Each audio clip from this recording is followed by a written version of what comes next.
So at this time, I'm pleased to welcome our first faculty presenter. Maria Horne is an associate professor in the Department of Theater and Dance. She's an internationally recognized and award-winning master teacher, actor, director, producer, and scholar. She is also the founding director of the International Artistic and Cultural Exchange Program here at UB. Welcome, Maria. Hello. Hello, everybody. First of all, I want to say how honored I feel to be here sharing with you because I am just one person out of an incredible amount of people working behind us, helping us teach the classes. And also I'm just one person here representing perhaps the whole academic body of UB. So I'm aware of the privilege of being here. But again, my experiences are just very small, and my gains are very small compared to what we as a whole, as a university, were able to achieve throughout this transition. My teacher, I've had many teachers, but one of my main teachers in acting, Lee Strasberg, he used to say, when they asked him about what his method was, and it's called the method in acting, and he said that method is whatever it works. And what I'm going to share with you is what worked for me in my classes. It's not necessarily a method, it's a trial and error. It's trying to make this work. We had very little time to make the transition. Actually, no time for us faculty because it hit us during spring break. And most of us have our spring break fully committed to research or other activities. So it was very difficult. And congratulations to all my peers for the dedication and the commitment to our students and what we do best, which is to teach. So having said that, I like to share with you a couple of things. One, what I'm going to present is a PowerPoint. CEI sent us a PowerPoint format to keep us on track. And so I'm honoring that, but my method of teaching is not through PowerPoint. So I'm no expert. Please excuse my little hiccups with the PowerPoint because that's not how I teach. But for the conversation purpose, I think it's best to do it this way. And second, for those of you that do not know me or are not familiar with my discipline, I'd like to give you a little bit of background before I go into the first slide, which is how did your course look online? Well, first you need to know how it looked not online, and it is an acting course. I'm going to be referring in particular to a course, it's a workshop, theater workshop course, that it was built around an invited guest, an alumni, Alan Swibel, that came to campus for a number of sessions, and the course was built around his visit to develop as a theater production, as a play with our students to be performed publicly on May 3rd. As I will go further with this, you will see that we were not able to have a public performance. We had other things that developed. So how does this look like before? We were rehearsing in a theater. We had access to a lot of equipment, and we were on the move. We were moving. It was really an experiential class. The other thing that I want to share is that theater is a collaborative art, and in particular this class, by bringing a guest like Alan Swibel, you can see a collaboration. But this would not have been possible without the work of my dear friend and colleague, Bronwyn Keenan, director of the Arts Collaboratory, who was instrumental to make this happen. So Bronwyn was also part of the process. And we invited other guests to the class as well. So I am going to share my screen now and go to the PowerPoint. Oh, sorry. There it is. And the first question on our slide was, how did your online class look like? Well, we used a Zoom platform, basically. We also used other tools, not necessarily for the class when it was taking place online, but to support the class, like UBbox and other social media, and of course, a lot of research done online as well. When we were using Zoom, we used both, like we're doing now, the speaker view and the gallery. Now, mind you, this was my first time using Zoom, and for many of our students was also the first time using this media. And we had to get used to how to communicate throughout the session. The class also met for the full class period. Perhaps it will surprise you that our class held every Friday was 2 hours and 40 minutes, and it was held for the full class period without a break. That in itself, when we hear what's happening with many of the classes on Zoom, it's quite an achievement, because to maintain the attention for 2 hours and 40 minutes and to be able to engage the student for that amount of time, it's quite challenging. The other element that we had with the class, you would say, well, some students would, like leave early or come back late. No, they were early and they didn't want to leave afterwards. But we also had 100% attendance. So for all our sessions, all the students showed up and they were actively engaged. We also had guest artists, and I attribute this as part of the success of the class, because it kept the class moving. When we had guest artists, they were not for the duration. Like Alan Swibel attended several of our sessions, but he would come in for an hour. We also had a comedian, wonderful artist, Dave Hill, attending for part of a session on another date. Bronwyn Kinnan was completely committed to this class work as well, and she was instrumental to all the sessions. And how else did the class look like? Well, our final class was a performance, and we held, instead of the public in-person performance, a private digital performance where our guest of honor was Alan Swibel, and we as a class and the students presented a selection of work both based on Alan Swibel's play Bunny Bunny, but also devised and collective creations developed as part of the COVID theme and Alan Swibel's trajectory and SNL, etc., that the students developed in isolation. Here we are. This is how we are on gallery view. The second one, the one that is highlighted, that's Alan Swibel. And these are our students. We had a group of 16 students from different backgrounds, most of them theater and dance, double majors in many other disciplines, from business to English to other things. We also had students from media studies. What assistance did you receive?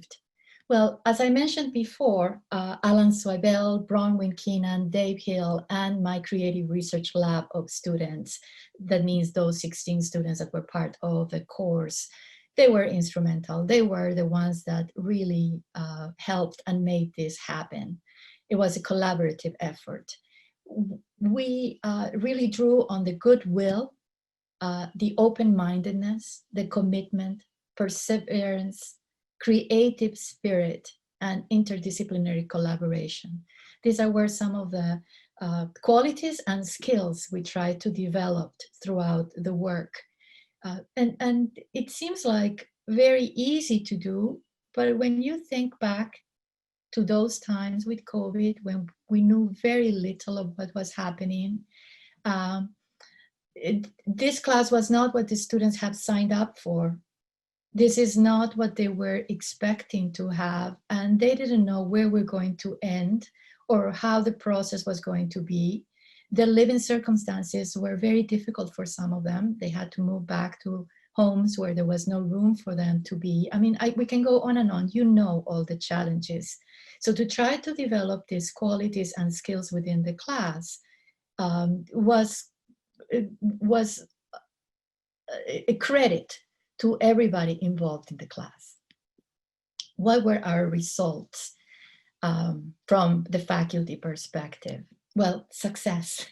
success. And I know that for many of you, you possibly had that feeling at the end of the semester when you saw what you were able to accomplish, when you looked at the journey and you looked at the going over the obstacles in order to achieve those goals that we need to achieve.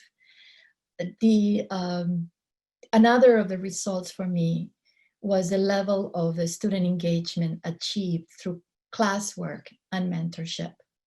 And this is something that it's not done just in the class. Those of you that were teaching, you know that the students required a lot of additional support. There were a lot of crises. There were a lot of unknowns, a lot of students that felt a little bit, I don't like the word depressed. They felt a little bit uncertain about everything. And so to be able to work with this and create that spirit of engagement, it required a lot of mentorship and a lot of additional hours and a lot of additional time. Another result, the course objectives were achieved online. For me, that was the first to achieve the course results online, and it was fantastic. And also something very exciting was to develop new insights and tools for online success. What were the results from the students' perspective? Well, pedagogically, the results for them is that they were able to achieve the learning outcomes. They felt that they had learned and that they had learned that the class had set out to do. The public performance was canceled. However, we had a private online virtual performance instead. And they were able to develop through the class and through this work, new opportunities for interdisciplinary performance in ways they had not previously considered. For example, we brought a guest artist to teach animation. And many of them were able to create animations. Animations are fantastic for online purposes because you can put them on many social media places and be able to connect that way. So animation is not acting per se, but it is working interdisciplinary with the performer. So that's something that they discovered that they could do that they would not have been able to do before. Something else that they discovered is as students' creativity was pushed further, their creative output found new formats and new venues, such as TikTok. And so one of our students has developed a TikTok personality called Cheryl Cohen. And from the class, one of the things that she created under Alan Soibel's mentorship and with our guidance and through the work is you're going to see it later on, the Jewish Mother hymn. And she has now a lot of followers, and she has continued her work through this creation, this persona, Cheryl Cohen, something she had never would have anticipated before. She wanted to be a casting director. So from casting director to TikTok personality, this happened exactly because of the class and what she was able to achieve through the online engagement. So part of the output, here it is, the students had this Alan Soibel invite to our shared work. And I'm going to show you only a 3-minute clip, it's a trailer, and you will see snippets of Alan Soibel lecturing. So you'll get a sense of how it felt to the students when we were teaching. You will see the students working in collaboration. You will see interdisciplinary work as well. Part of it is scene rehearsals. There is a final scene from the performance of the Soibel's Bunny Bunny is when one of the students is playing Gilda and the other one is playing Alan Soibel. And then there's another one with animals. It's a device piece created for the final project. And so I will show you this. That way you get a sense of, I'm having trouble.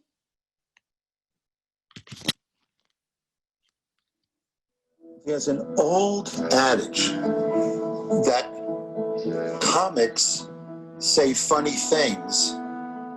Comedians say things funny.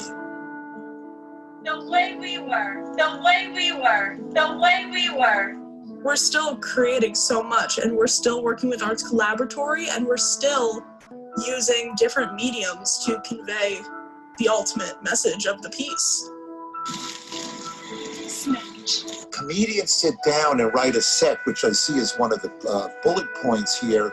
They're writing for their own voice, all right? And if you dissect what they're doing, if you told those jokes, you may not get a laugh because it's not within the context of character.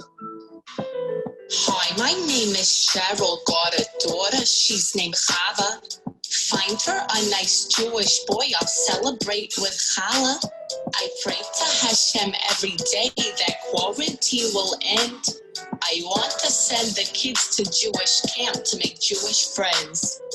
Kosher is the way to go, won't have it another way. Doctor, lawyer, rabbi, those boys, they really slay.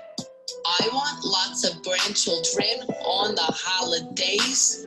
I bother, nag, text, and call. There is no other way. Chava didn't answer my last text.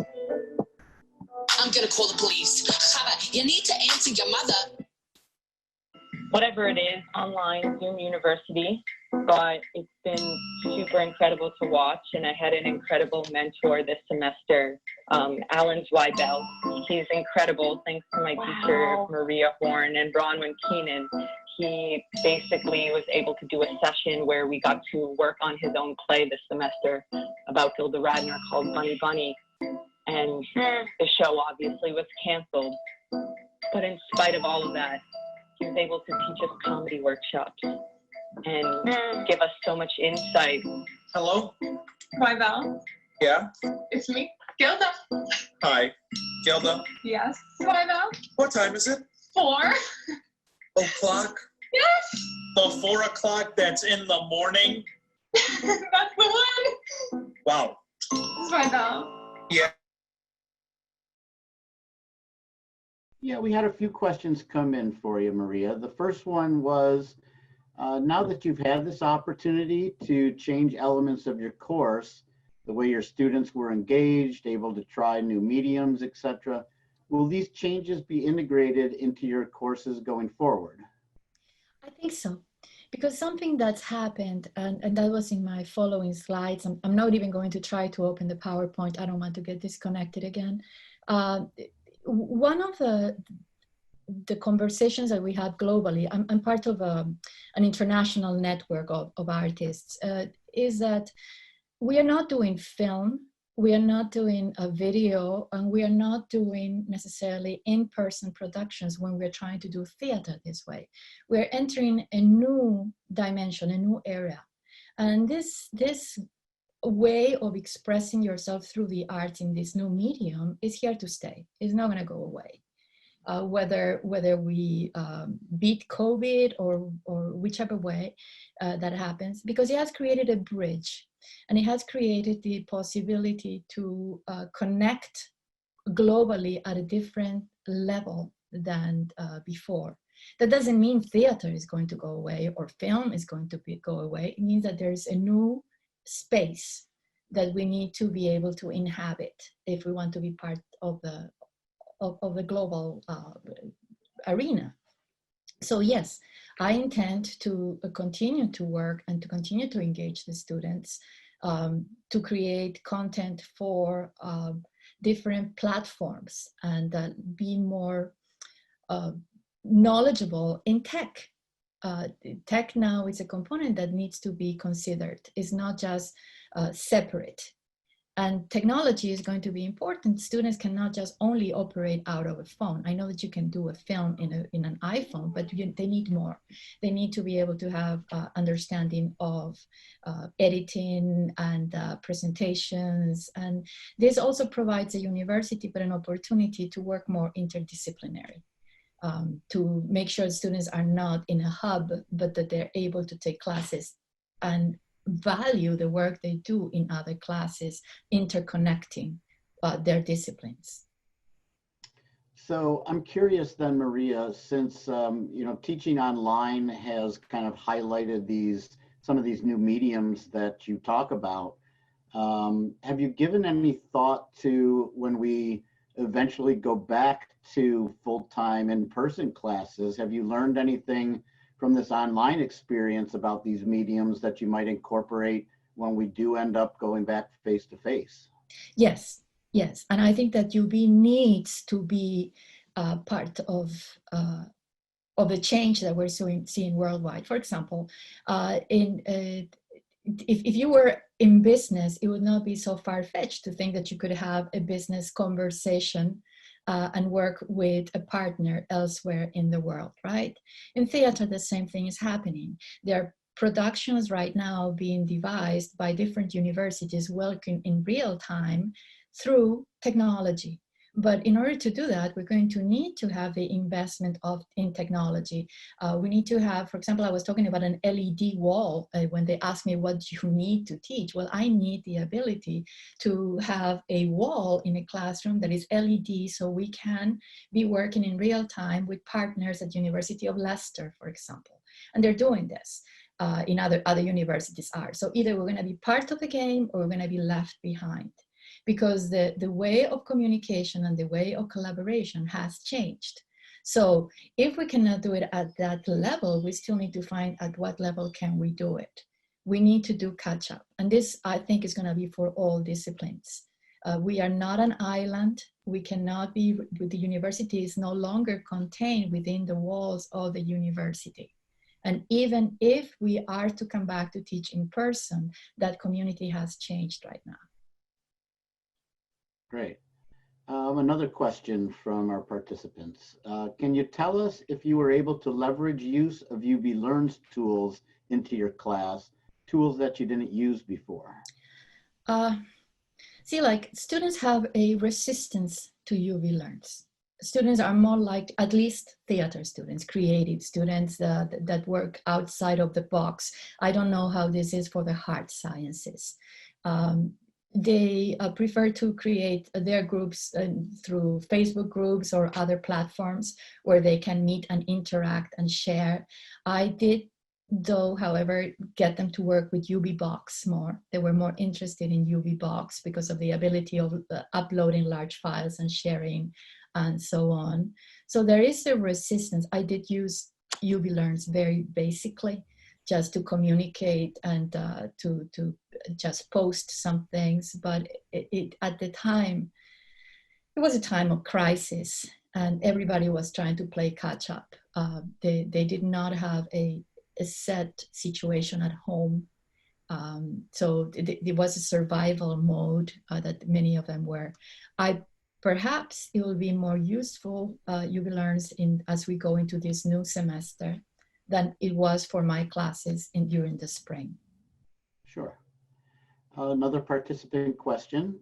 Do you find that digital teaching platforms capture the subtleties of in-person or television film mediums in terms of things like facial expressions, movement, things like that?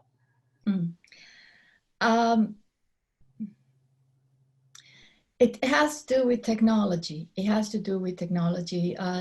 Facial expressions perhaps are easier when we are working on camera, because I can point to a student very clearly, or you have this habit, you always do this with your hair, like I can point that out and they can see themselves. So facial expressions are easier to work. The problem is the body, because you need to include your whole body. And if the student is connected, this is one of the reasons I said I need a different type of earphones. If I'm connected to the camera, I cannot step back and show my body as I'm working. This is something that's happening to the students as well. So how do we solve that? By giving time to the students outside of class to film themselves. And you saw some of them working on that video.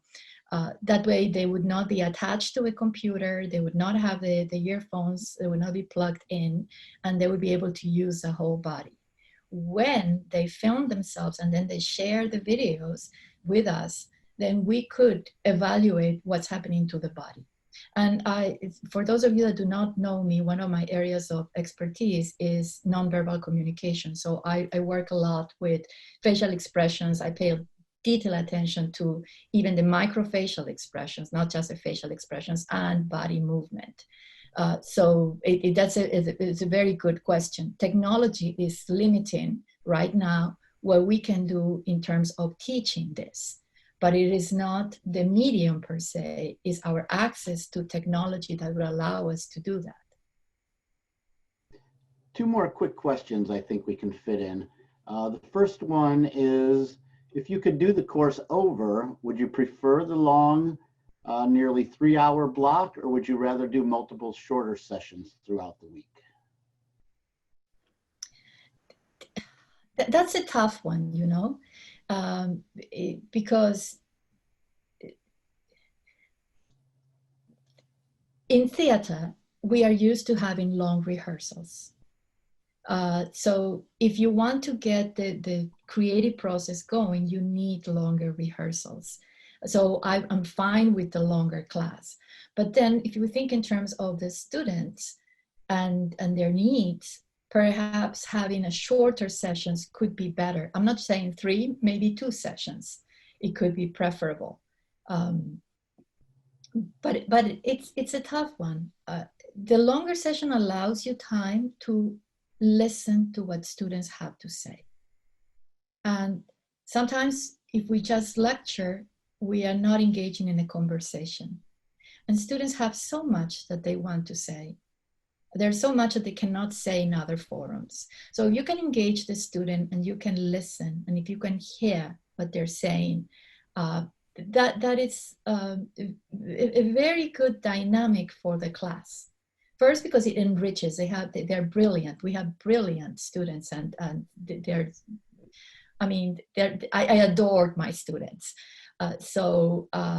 It creates a relationship. It creates trust. And it allows for you to be on the same wavelength of where they're at and meet at certain in the middle, and really there together come up with solutions. So longer class allows you to have the time to do that. And let's sneak one last one in there real quick. And the question is, what advice would you give to those who may not be as technically savvy? Oh, I am not technically savvy. I am not technically savvy. I would say you know more than you think you do. And if something that I always tell my students is embrace your ignorance. If we embrace our ignorance, we have freedom, complete freedom to make mistakes. And the other thing that I say to my students is give yourself the freedom to fall flat on your face. We do not need to be perfect. One of the reasons I'm teaching is because I am the perpetual student. I teach and I learn as I teach, and I keep developing. So therefore, what a better opportunity to swim in an area, but not alone, in the company of kids that grew up in the digital world. So this is, for me, an opportunity to have fun with the class, to trust that I am competent, to trust that I can do it. And I would say that to all my colleagues: trust in yourself, trust in the students that are working with you, have fun while you're doing it, make mistakes, embrace your ignorance, and enjoy the journey, because we're part of a historic moment. And those of us that are brave enough, courageous enough to take the ride, we're going to be able to be part of this journey, you know. So be a player. That's what I would say. Well, Maria, thank you so much for sharing those comments and experiences with us. We truly appreciate you taking the time this morning to join us and to share with us today. Thank you so much. No, thank you for having me. And I want to take again the opportunity to congratulate all my colleagues. I know that we have so much to learn from each other, and I want to congratulate you guys for what you're doing, because it's wonderful to know that we're not alone. So we're part of a community and we can support each other. So thank you so much. I am going to be in and out. When my computer heats up again, this is going to again disconnect. I am so sorry, but onwards. That's totally understood. Thank you so much, Maria. Thank you. Thank you.